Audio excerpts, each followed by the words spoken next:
Yo, what's good YouTube? So today I'm gonna present to you my Whirlwind build I came up with on PTR Season 5, aka Public Test Round that is up for a week.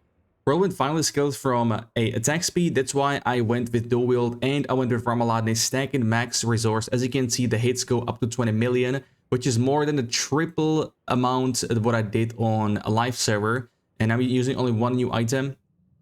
And I can tell you that this attack speed scaling and in general makes this build even more S tier than before, because even live server is pretty insane. Despite them nerfing and capping Hemorrhage, which is the bleed setup, I'm also using that one right here, but I'm just not running with the Grandfather. I found other 200 is much better because of the aspect on it, and also the temper overall is pretty good. The crit damage, you don't really lose. I mean, the crit damage on Grandfather doesn't really do that much unless they buff the Grandfather 2 times to be more. That's what people think, that's what people saw in the data mine. It's not live on PTR, but yeah, the only uber unique we're using here is Tyrell's Might. And I'm gonna go over the gear in a bit, just a little showcase here from the kills on Azir. Tier 2, level 200, this Tormented Boss, because Pit is bugged on PTR, very hard to test because it seems it's pre-nerf PTR, pre-nerf Pit on PTR, and the bosses have even extra HP, which is a bug, but it doesn't seem like they're gonna fix it for PTR. It's gonna be fixed for the release Season 5. But overall damage ridiculous. Speed farming, even single target because of the scaling once again is pretty ridiculous. Now this boss also drops only legendaries and uniques, no longer yellow items. And so this is just a little showcase what I'm about to show you, and I'm gonna take you in the game. Let's talk about some things. So first things off, let's go with let's start with skill tree. 2 points, doesn't matter where you put them. Next up, we get pressure point to apply vulnerable with Whirlwind, and with Whirlwind you don't need to scale into it because this build does not scale from Whirlwind. Scales from Dust Devils and from Bleed. Here we go, wanna get some Fury as a hit on hit back. Classic HP increase, damage reduction. Hurling Cry, I really like to use the 45 here. Challenging Shout for even more uptime on Fury. We got War Cry, and the left point I got from the skill tree put here. So 3 out of 5 with the Berserking. You could even go for 45 here, 1 point here. Up to you. Radiator for HP, for healing to have the most uptime on Tyrell's Might, the chest piece. Booming Voice for the uptime on Shout's movement speed, so we are not as slow while doing or using Whirlwind. Charge to proc Unstoppable. I'm a fan of the skill. As an opener, for example. Aggressive Resistance for damage reduction. And Prolific Fury for more generation. Next up we got Cut to the Bone, which I don't have on Amulet. I will show you why. Counter Offensive, we got my classic, my favorite Call of the Ancients from other videos. Develop the skill of Hand Mace on dual wield. Max Fury because we are putting maxing out Fury basically. And Gushing Wounds, so we are trying to stack great damage on top of Vulnerable. The new cap for Vulnerable for Hemorrhage, which is the hard-hitting legendary node from before, from live server. They capped it, and the amount of vulnerable you need to hit is 350%. But I'm a bit overcapped as my 200 weapon has only vulnerable on it, which is pretty sad. Because, yeah, that's the gear I have from live. So that was the skill tree. Let's go over the gear. I got the headpiece here, the Yorids, the Mighty. I got 4 GA quadruple, someone gave it to me for free on PTR. Otherwise, I would have double GA with Max Fury and Aggressive Resistance. Very good item. There is no cooldown reduction here from these 2 items like you would normally get, like from Harlequin Crest, so kind of hurts. My Ancients are 22-second cooldown. If I use Shouts, that's like 6 seconds down. This is 6 seconds uptime, so we have about 10 seconds downtime on Call the Ancients, which is totally fine because we do run Disembowel, which reduces cooldowns by 1 second if you kill a bleeding enemy. Chest piece, we got Tyrell's Might. That's the Holy Bolt action you see on the screen. That's what I really like, this item. Not only for the Holy Bolts, but the stats on it crazy. Gloves here, armor, attack speed, crit chance. This is the only non-unique item we run, that's why we need armor. I would rather have greater affix on crit chance instead of armor. It is what it is. Vulnerable, you want to get crit damage instead of that. Fierce Winds, very important aspect. Now this does double size, being 20% from this aspect. Caps out at 100%, so you need to hit the other 80% on your two-hander. The pants, we go with Thibault's Will for max resource stacking and also giving more damage or having more damage when you do Unstoppable. You could go with Area's Bearing, which is the other pants here that I have. You could totally go for that one. Really up to you, because this brings the cooldown down to 17.7 seconds. Boots here, Ian's Blessings, this basically activates only Shouts because we have non-mobility, which is Mobility Charge, and Ultimate is Call the Ancients, so the only thing left to proc are Shouts. So that was the gear. We want rubies for max HP. Ideally, I would want to go like 40,000 plus, but I would need to like change some stuff or greater affixes. Now, I have Dust Level Size here that proc with Masterworks, but I didn't bother resetting it. And we go with Berserk Ripping on the 2-hander, so crit damage both temper and affix with strength and max life. Same goes to this hammer, but you want to get damage while berserking on 2 items, which is a ring and a 1-hander or a glove. And chance to proc, you want to cap it out at 100%. Here we go, the new aspect with anger and management gives you a non-stop uptime on a berserking if you're above 40 fury. But you lose some fury. With also Ramaladni, you lose 2 fury, so I have 4 fury minus per second. If you can, you could, well, I don't know, you could probably run normal boots instead of Yen's Blessings and get like greater affix fury per second. I have it on my Deathblow build, which is in the right upper corner, by the way.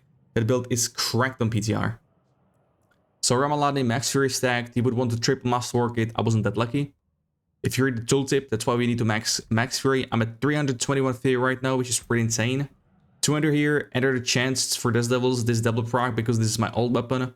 So I'm a bit over cap, but doesn't matter. Whirlwind does double on 200, very powerful. That's why the damage is insane. Sadly, vulnerable. You want to change it to crit damage. I didn't get the chance. Now, also we want to run the green gems for crit damage. And now the jewelry. First rank, call the ancients berserking. So we have the berserking cap. You want to aim for 296% because it rounds up. And 300% berserking damage is basically to cap blood rage right here. Aspect here, bolt chieftain, because we have 3 shouts, attack speed, crit chance. Instead of strength, I would probably want to get crit damage, but don't have that. Other ring here is my favorite aspect, slaking aspect, because that one was brought or changed in the latest patch on live server season 4. Basically, you have a lucky hit of getting 20 fury when you use a core skill. And you also get increased max fury, so it goes hand in hand with this build. Crit damage again, and you really need that luck hit to make enemies vulnerable on the ring. So I have this one, plus the pressure point in the skill tree. And Amulet is the new unique that you get from completing the quest line to unlock the new endgame mode, Infernal Hordes, which I also have a video about that in the right upper corner. But this one basically gives you, for each point, it gives you crit chance up to 50%. I don't understand this range from 10% to 50%. That's just extreme range. You have to be really lucky to get a good one. All the stats on this amulet are... This is mythic unique quality right here. Mythic unique, by the way, are these new Ogre uniques, if you will. So all stats, max resource, attack speed, crit damage. You can even get these on greater affix because it's not an Ogre unique. So we should probably be able to buy some or drop it very easily, hopefully. Because I believe this one drops from Gregor. So yeah. And yeah, for each point of primary resource above 100, so in this case, it's 221 extra fury points, you get 1% of crit damage. So this amulet is 221% crit damage, which does not show on your stat sheet. It doesn't even show the crit chance. So yeah, 36 plus, 100, 200, whatever percent is crazy. It's crazy. We have a very high crit chance with this amulet. Obviously, crit chance will be higher if I get my hands on greater affix on crit chance here, these 3 items, but I don't. Unbuffed attack speed here is 67%, which is ridiculous because we're going to be using a potion here.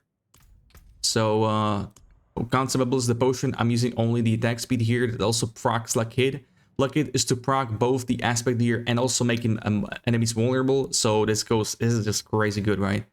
This is just buff version 82%. It's insane. Ancients give you another 20% attack speed and then 25% damage, so we are easily at 100% attack speed right now with only Call the Ancients active. So that was the gear and the Consumables technique. Only I'm going with the vulnerable here because we already have bleed from a 2-hander, so going there with that one. Could probably try like changing some aspects and whatnot, but I just stick with this one for now. And the Paragon tree, starting off, first board is with Ire because of Berserking, good part. I tried to take some HP notes if I can. Wasn't able to get these 2. I might go the upper route actually. Next board we got Carnage. I did not take attack speed here because I used points somewhere else, but if you want to get more attack speed, you can totally get that. We go with Ambidextrous to buff magic notes, which is close damage reduction and also Berserking damage. Next board we got Warbringer to max out the max fury from these notes and HP. And the glyph here, I like to put Martial to max out all resistances. So only with Ethereal's Might, I am at the cap. You just use Incense right here that gives you 10% to all rest plus 1 max, so you're at 70%, very easy.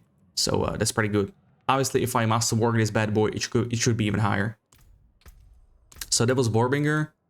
Next up, we go on the right side. I like Flawless Technique the most for dual builds because we got easy crit damage here nodes and melee here for one-handed weapons, crit damage even more, like 3 nodes. Ideally, I would want to put like, I might put Might Glyph here to just buff the magic nodes here.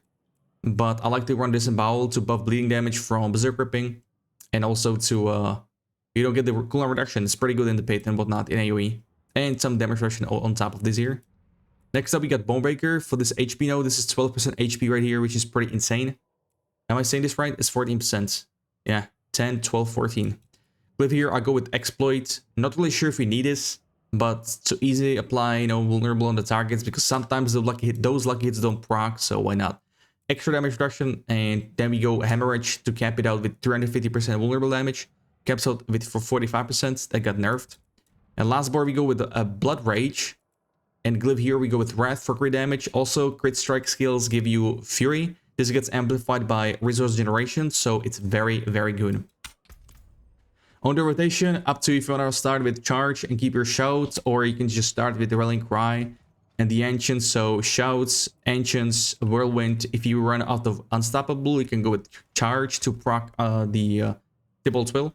So we go like this, right? They're gonna help you replenish that Fury. You just keep spamming. So with Whirlwind, right, you don't hold Whirlwind because you can see the Holy Bolts don't spawn that often. But if you tap your Whirlwind, the frequency just gets much higher, right, with the Holy Bolts. So that's what you want to go for. That's your aim. That's what some barbs are not aware of. So you definitely want to keep tapping that Whirlwind every second, every cast, whatever. You can see the attack speed on the spinning is ridiculous with this setup. Let me see again the attack speed though. If you proc everything. And also, there is a problem with the Ancient over 100%. This Ancient right here holding his two-handed sword is not working properly. He does not attack, which is a big issue with Ancients. And it's pretty sad. This two-handed weapon guy, it's called Talik. I mean, he only slows the enemies with the Whirlwind here, so nothing too crazy. We mainly want Corley here for the Fury generation, which is insane. But still, you know, it would still be handy because he does a Whirlwind. And yeah. That's why Arid's Bearing lose value, because we do have Dust Devils with this build, and his Dust Devils, as you can see in the second line, his Dust Devils scale from our Dust Devils. It does a lot of damage, but since he doesn't work 80% of the time, it's just a waste. So I decided to go with Thibault's Will. It's really nice damage reduction, even if you master work it. Unbuffed, I'm sitting at 43% all damage reduction, 68% close damage reduction is ridiculous. On top of healthy DR, and here you don't see Berserking damage reduction, which is from here 32% plus Glyph 10%, 42%. This DR on this build is ridiculous. That's what's amazing. Like, a lot of people think that, oh, you're running too many unique items, but that's what on armor, that's what's amazing about these uniques, right? Those are the only items that have damage reductions because they remove damage reduction since season 4, and that's why I'm a big fan of that. But anyways, out of other builds for PTR for season 5, when it launches, the Death Blow, which is once again, you can check it out. Whirlwind here also plans to release a Flay dual wield, the Bleed build. I just need to gear it up because there is no Masterworks, but that build is pretty nice. They removed some Flay duration somewhere else, but I think I will start as a main build. We'll see. I mean, Death Blow is fun, man. Whirlwind is amazing as well for speed farming and whatnot as well, even single targets. So yeah, we'll see. We'll see. Especially with Master, like the proper gear with crit damage for it. Well, yeah, just crit damage in general.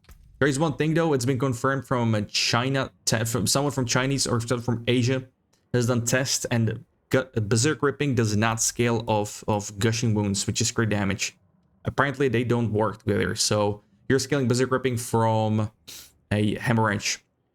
So Gushing Wound in this situation, I mean, I might try something different, but we shall see about that. I might even try running the you could honestly go with Whirlwind here. Like, we have a sword and dual wield that uses slashing, right? So hell, maybe I might make an update video. We might be onto something else with the bleed here from Whirlwind. But with this one, you probably want to get some points in Whirlwind, as this one scales from base damage. We'll see about that. Anyways, if you like the video, please consider subscribing, hitting that like button. Put some comment on the video to trigger YouTube algorithm guns. But if you guys enjoyed it, thank you very much for watching. and I'll see you next time. Until then, peace.